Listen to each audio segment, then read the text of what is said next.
Iya, hari ini hidup yang berfokus kepada Kristus ya.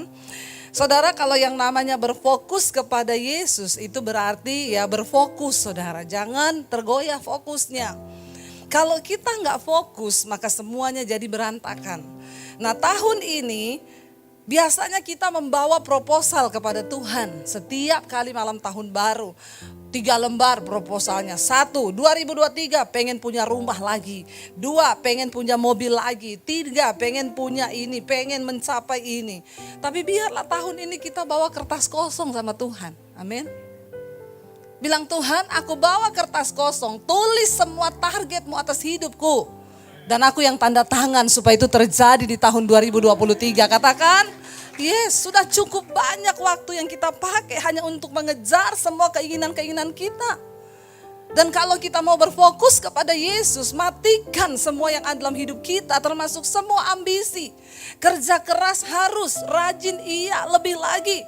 Tapi biar jangan mengatur Tuhan dalam hidup kita. Tapi biar Tuhan yang mengatur hidup kita, sebab Dia yang paling tahu rancangan yang terbaik. Karena kebahagiaan bagi manusia itu bukan waktu kita dapat semua yang kita mau. Tapi ketika kita menyerahkan kepada Tuhan dan kita dapat apa yang Tuhan mau di hidup kita. Amin, saudara. Saya bersyukur, ya saya baru pulang, saudara. Perjalanan yang cukup panjang. Ada orang yang telepon sama saya. Bu, saya tuh divonis dokter kena cancer stadium akhir. Umur saya tinggal 6 bulan. Waktu itu saya lagi di Colorado. Jadi saudara, kita tuh, saya pelayanan di Colorado, yaitu penerbangan dari Philadelphia sekitar 5,5 jam. Sampai di sana setelah selesai pelayanan kita ke Aspen. 2,5 jam naik mobil. Waktu pulang 10,5 jam. Kena badai salju. Saya bilang, Tuhan, saya memang orang kampung pengen lihat salju. Tapi jangan dikasih badai salju. Biasa aja keles. Saudara, itu yang namanya deg-degan. Aduh, lihat ke sebelah kanan saya saljunya sudah 1 meter. Lihat sebelah kiri saya sudah 1 meter. Di depan itu kabut, hujan salju deras, angin kenceng. Mobil, kaca depannya sudah beku. Jadi gak bisa lihat apa-apa. Orangnya turun bersihin kacanya, 5 menit jalan sudah beku lagi. Saya tuh berdoa, Tuhan tolong kami Tuhan, ini kalau habis bensin di jalan. Dan di sana kan gak kayak di Indonesia. Bersyukur yang hidup di Indonesia. Kita kalau keluar kota setiap 10 kilo ada rest area. Ada Starbucks, ada McD, ada Kentucky. Di sana saudara, kenapa gak ada tempat perhentian ya? Yang kebelet, yang apa, urus sendiri-sendiri.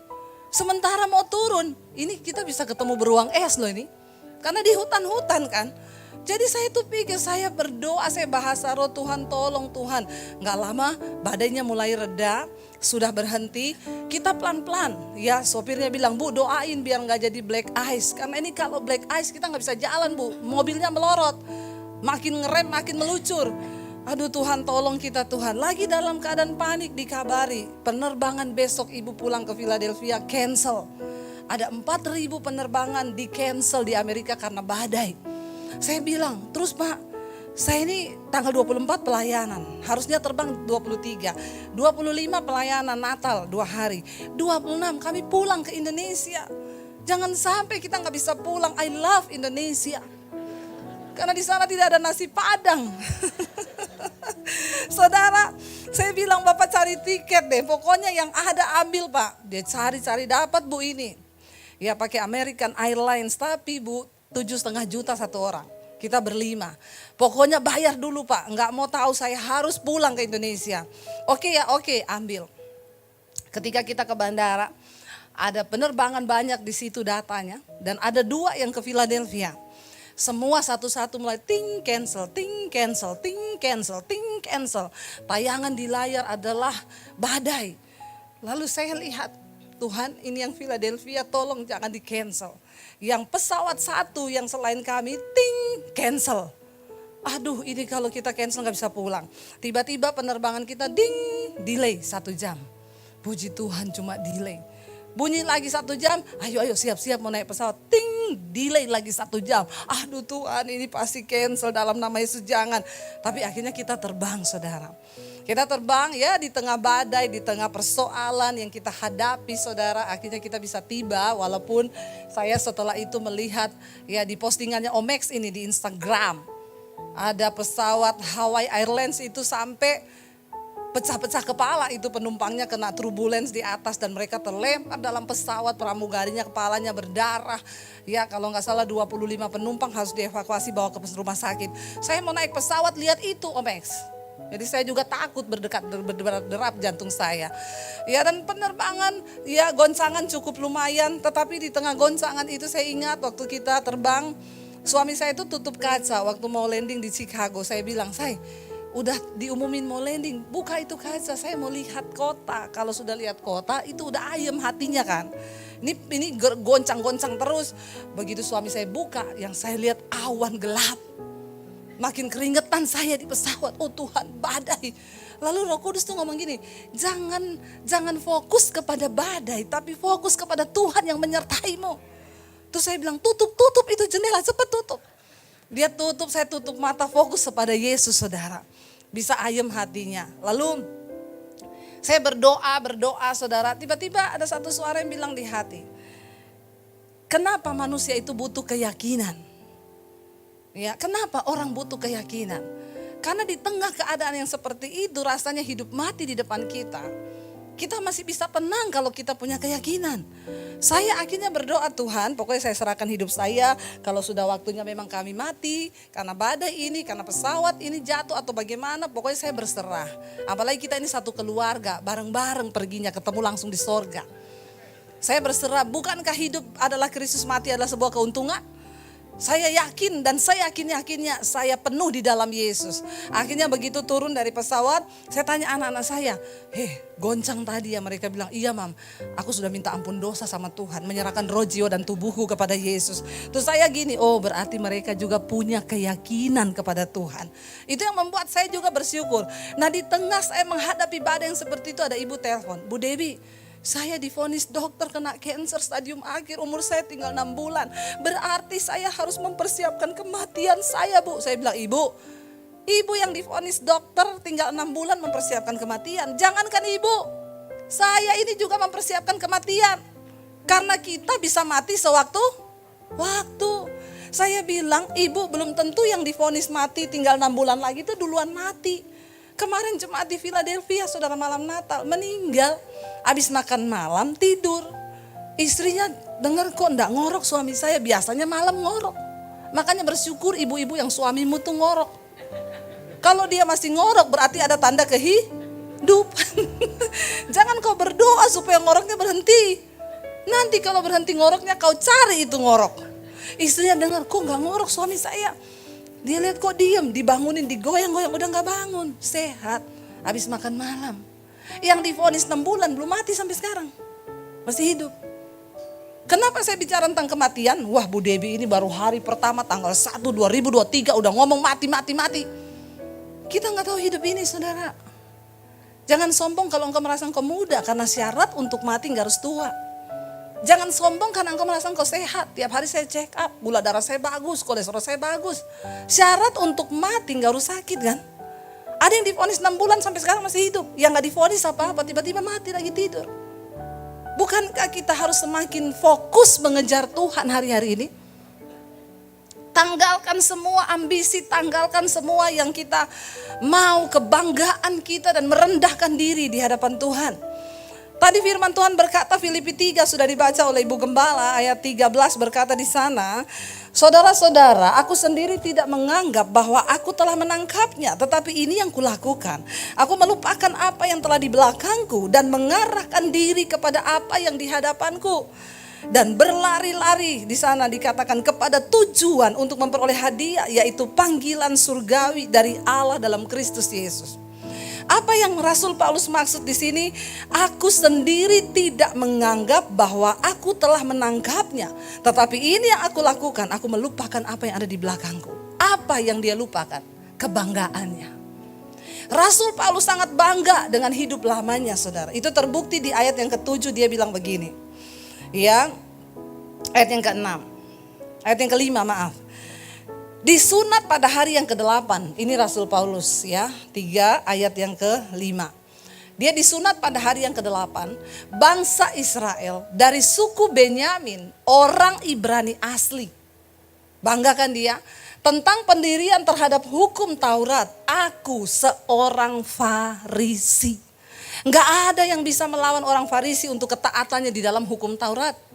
Karena itu Rasul Paulus bangga. Dia bilang aku bisa berbangga karena hal-hal lahiriah. Lalu ayat yang berikutnya, ayat yang ke-6. Tentang kegiatan aku, siapa? Penganiaya jemaat. Zaman itu pengajarannya adalah kalau ada orang yang beriman lain selain daripada iman mereka, lalu dibunuh, dianiaya, itu berbuat bakti kepada Allah. Sampai hari ini pun masih ada orang berpikir begitu. Kalau dia menganiaya orang lain yang tidak seiman, yaitu dia berbuat bakti kepada Allahnya. Tapi kan itu sesat. Tapi Rasul Paulus pernah bangga dengan ajaran itu. Sebagai kegiatanku, aku ini penganiaya jemaat. Aku membunuh banyak orang-orang Kristen. Dia bangga, saudara. Lalu dikatakan tentang kebenaran dalam mentaati hukum Taurat, aku tidak bercacat. Kurang apa? Rasul Paulus bilang, aku perlu berbangga dengan semua itu. Saudara, hari ini apa yang kita banggakan? Dulu pun sebelum kita kenal Yesus, banyak hal yang kita bisa banggakan. Kalau orang berbuat jahat sama kita, kita bilang, saya balas dia, Bu. Baru dia kapok, baru tahu dia siapa saya. Bangga gak kita? Bertobat. Dia bisa bikin jahat sama saya, tapi saya bisa bikin 7 kali lebih jahat. Bangga kita. Apa yang kita banggakan hari-hari ini? Popularitas-kah, kekayaan kita, semua itu akan berakhir, saudara.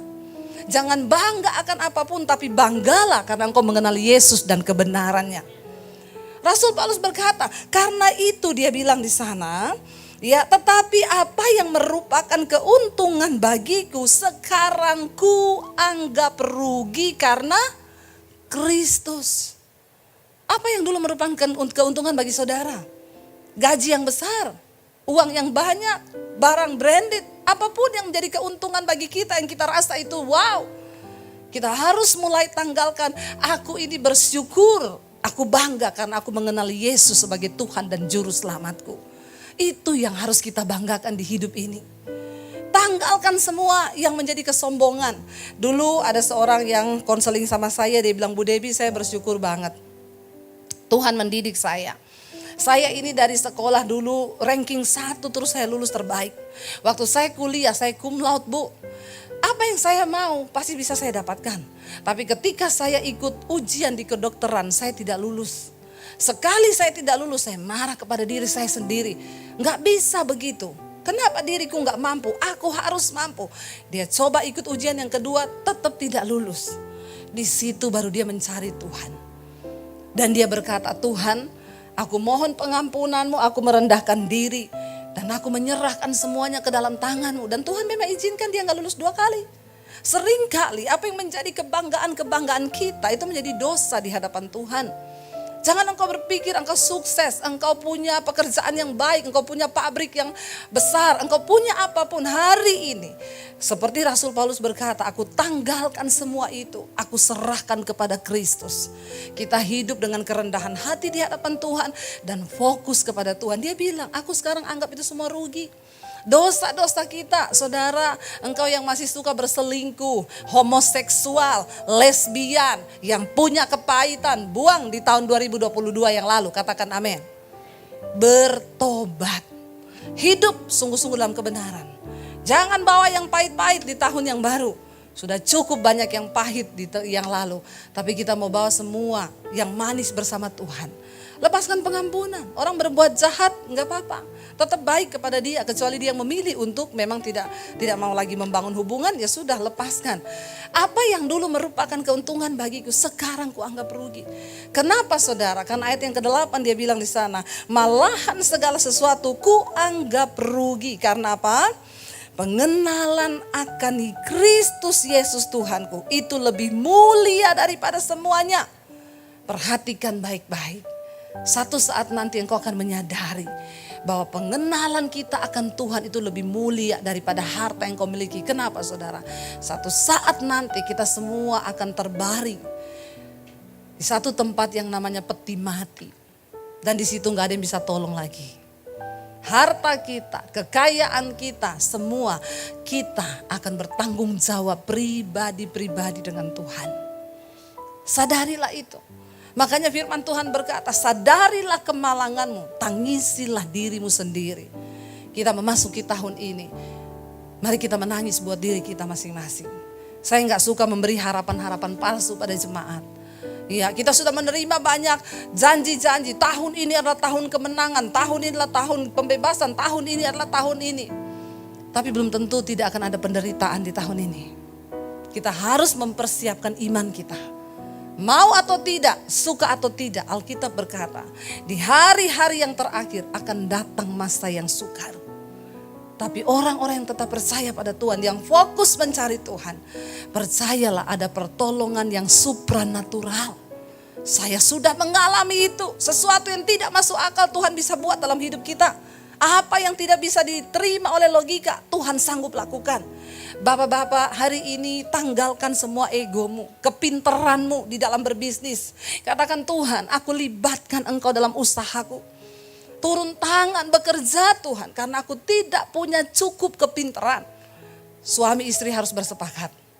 Ya, suami harus belajar untuk mendengarkan istri. Sebaliknya istri juga harus siap untuk mendengarkan suami.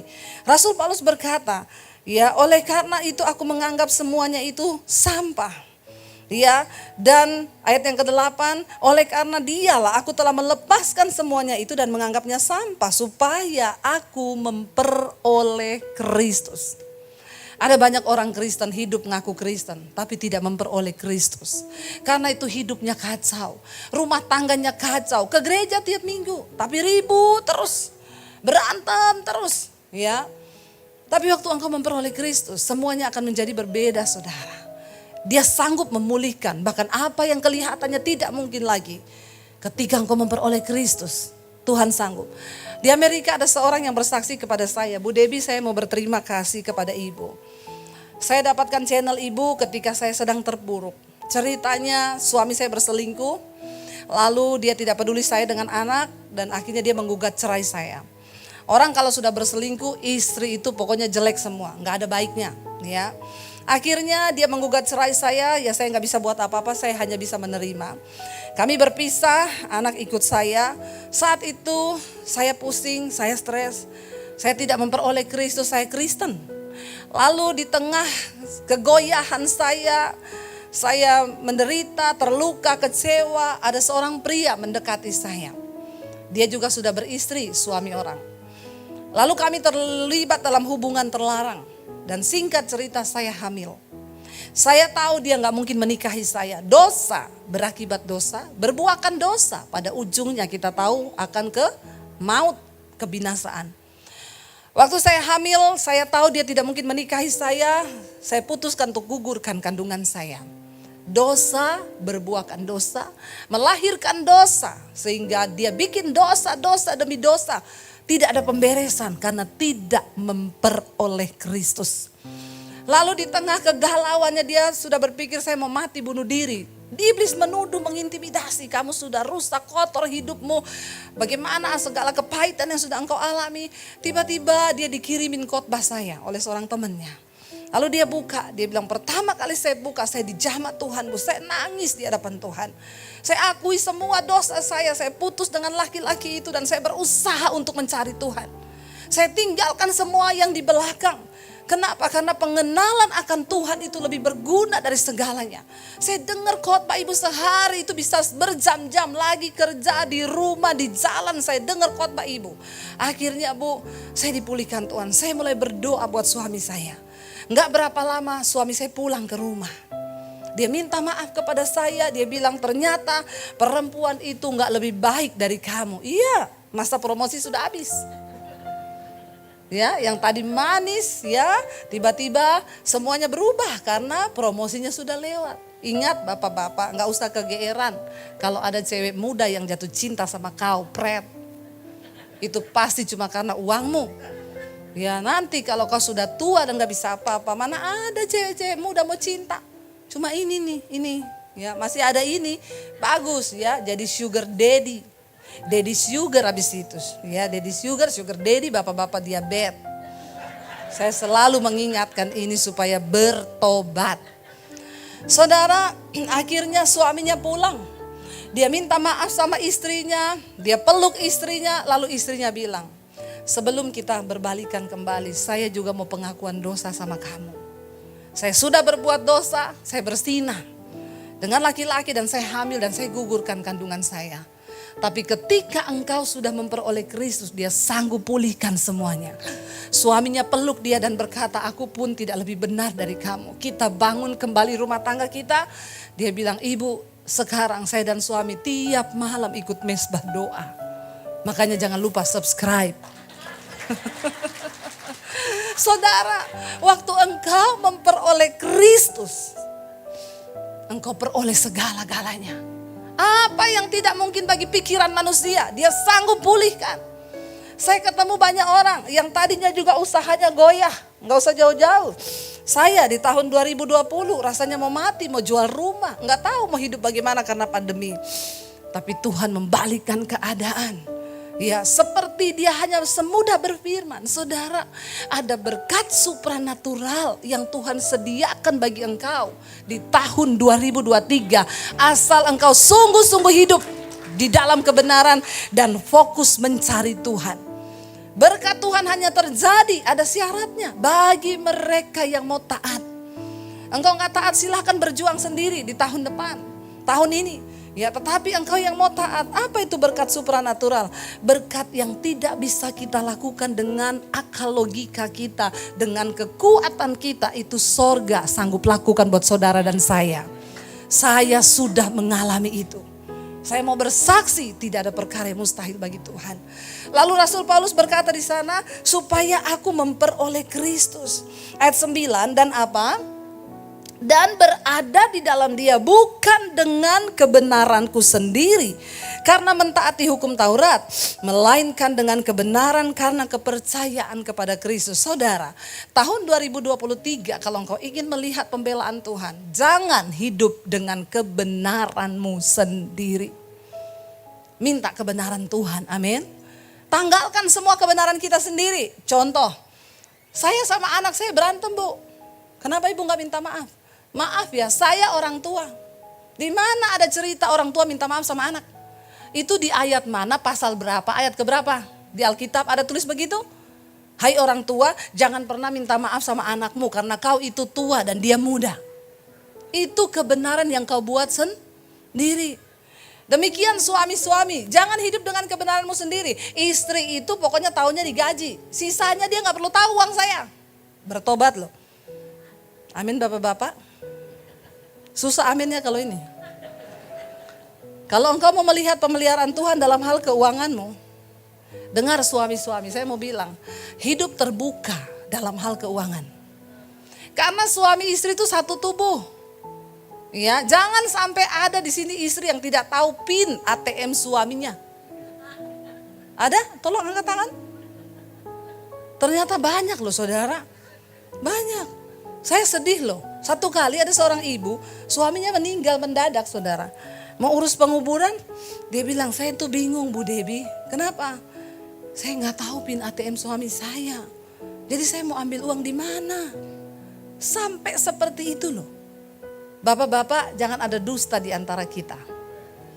Ya, istrimu harus tahu. Tapi istri-istri jangan mata duitan. Amin ibu-ibu.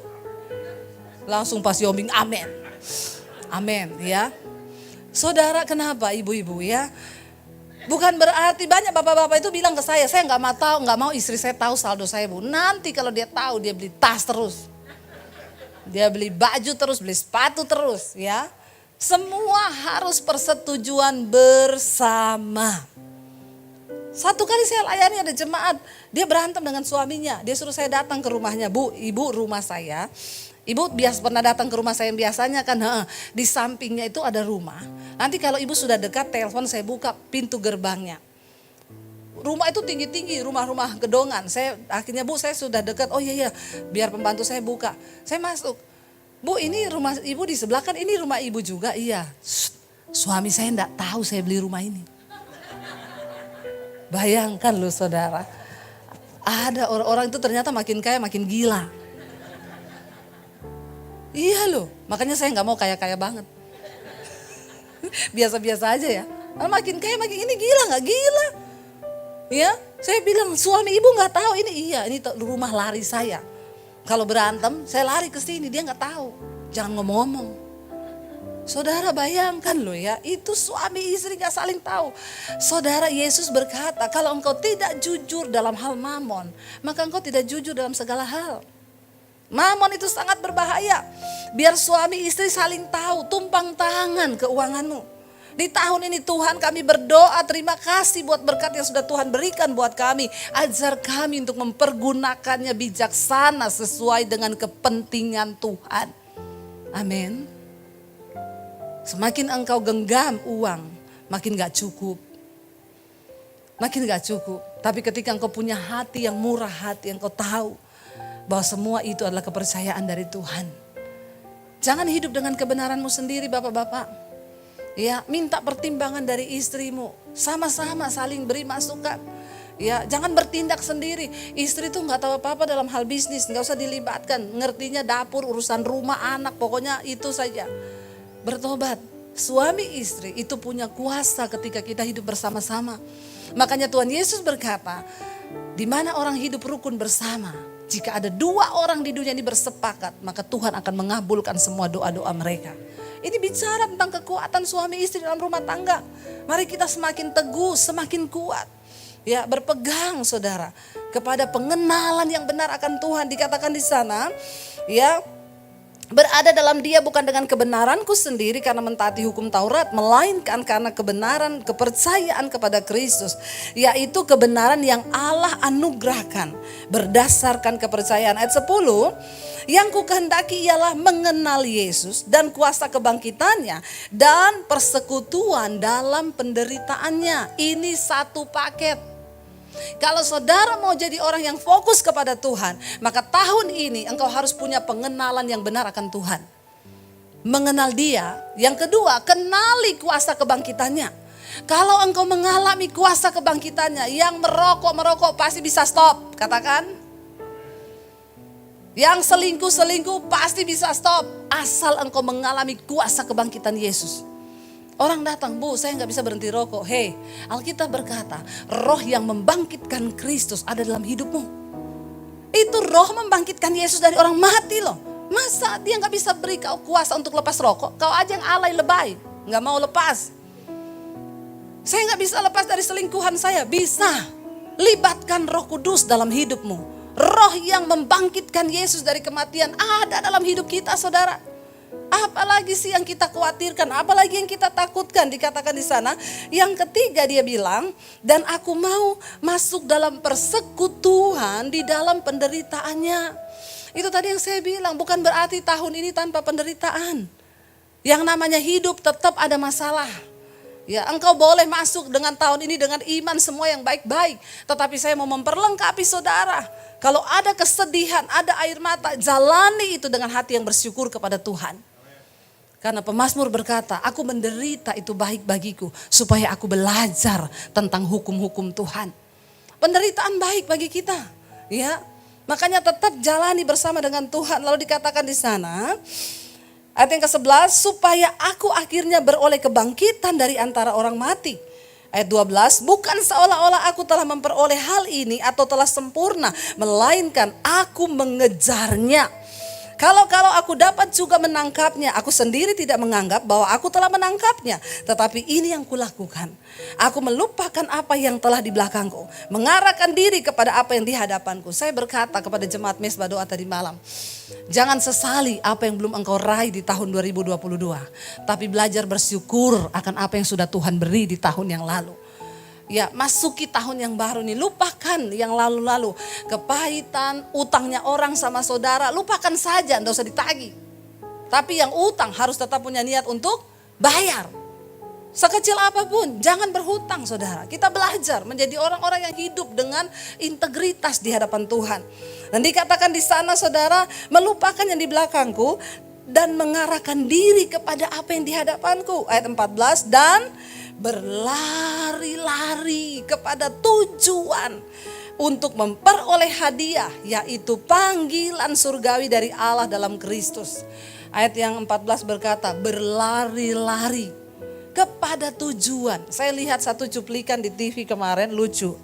Lomba lari 100 meter. Itu kan lomba lari jarak pendek ya. Yang di-shoot bukan pelarinya, tapi kameramennya. Saudara tahu kameramennya lari pegang kamera besar. Dia mendahului para pelari. Jadi dia gak sadar kalau dia di-shoot. Kenapa? Larinya lebih cepat daripada para pelari. Karena kan dia punya tujuan, harus ambil gambar. Jadi dia harus berada lebih di depan mereka. Saya nggak tahu, mungkin setelah kejadian itu dia beralih profesi jadi pelari. Karena tanpa dia sadari loh saudara, semua orang shoot dia lari pakai kamera. Wih, pelarinya di belakang, sama-sama 100 meter. Tapi kenapa dia berlari begitu rupa? Karena ada satu tujuan. Dia harus melaksanakan tugas dengan baik untuk bisa dapat rekaman video yang terbaik. Saudara, kalau engkau punya tujuan dan target atas hidupmu, yaitu mengenal Kristus lebih fokus di dalam Dia, maka engkau akan berlari begitu rupa. Yang pahit-pahit engkau akan bilang, sudahlah lupakan. Masalah-masalah berat kita atasi bersama Tuhan. Karena itu kitab Ibrani berkata, tanggalkan semua beban dan dosa yang merintangi hidup kita untuk mencapai panggilan surgawi di dalam Kristus itu. Tinggalkan dosamu, tanggalkan bebanmu. Saya undang para imam musik maju ke depan. Saudara, untuk apa? Kalau orang lari bawa beban itu susah nyampe saudara. Ya, tapi kalau kita tanggalkan semua, serahkan sama Tuhan. Tuhan itu turut bekerja. Dia akan membawa kita sampai kepada sebuah tujuan asal kita berlari dengan tujuan. Para imam musik bisa maju ke depan. Ya, saudara, kita percaya ya bahwa Tuhan kita Tuhan yang tidak pernah meninggalkan.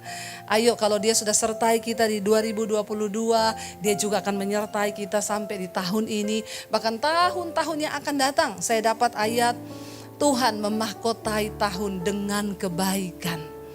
Ya, setiap tahun dimahkotai dengan kebaikan, tinggal terserah kita. Kita mau mengecap nggak kebaikan itu? Syaratnya adalah hidup di dalam kebenaran, di dalam ketaatan kepada firman Tuhan. Mari kita sama-sama bangkit berdiri saudara. Kita mau naikkan pujian tadi, Yesus pegang erat tangan kami Tuhan. Kami tidak bisa hidup tanpa kasih-Mu. Kami tidak bisa hidup menjalani tahun ini dengan kekuatan kami sendiri. Kami butuh Tuhan dalam hidup kami. Datang kepada Tuhan hari ini saudara. Bawa hidupmu, bawa rumah tanggamu. Angkat tanganmu di hadapan Tuhan. Katakan dengan iman, Yesus pegang erat tanganku, ku tak dapat hidup di luar kasih-Mu, Bapa. Jangan tinggalkan aku, Engkau alasan selama ku hidup. Mari berseru kepada Yesus. Yesus pegang erat tanganku, kami tidak dapat hidup di luar kasih-Mu, Bapa. Jangan tinggalkan aku, Engkau alasan selaku. Lebih lagi katakan, Yesus pegang erat. Yesus pegang erat tanganku, ku tak dapat hidup di luar kasih-Mu, Bapa. Jangan tinggalkan aku, Engkau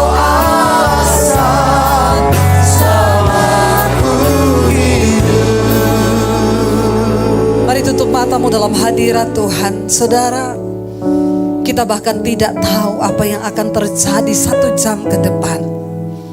Mari tanggalkan semua kebisaan kita, kepintaran kita, kesombongan kita. Datang di hadapan Tuhan dan katakan, Tuhan, kami butuh Engkau. Pegang tangan kami Tuhan. Pegang tangan kami. Sebab kami tidak bisa berjalan tanpa Engkau di hidup kami. Saudara yang datang suami istri, mari bergandengan tangan bersama. Kami bawa pernikahan kami bawa rumah tangga kami, anak cucu kami, keturunan kami di hadapan Tuhan. Kami tidak punya cukup kekuatan untuk membawa keluarga besar kami berfokus kepada Tuhan. Tapi setidaknya hari ini kami bersepakat Tuhan. Kami berdoa membawa hidup kami, anak cucu kami ke dalam tangan Tuhan. Kami berjanji kami mau bersepakat bersama-sama dalam segala hal. Ajar kami menata keuangan kami bersama-sama dengan Tuhan. Biar anugerah-Mu tercurah di tahun ini Bapa, sehingga kami akan melihat janji firman-Mu. Engkau memahkotai tahun 2023 dengan segala kebaikan Tuhan. Bahwa kami mengalami anugerah, mengalami penyertaan Tuhan di tahun ini, karena kami mau terus fokus untuk hidup kepada Kristus. Terima kasih Bapa. Sekali lagi saudara, katakan ini menjadi doa kita. Yesus.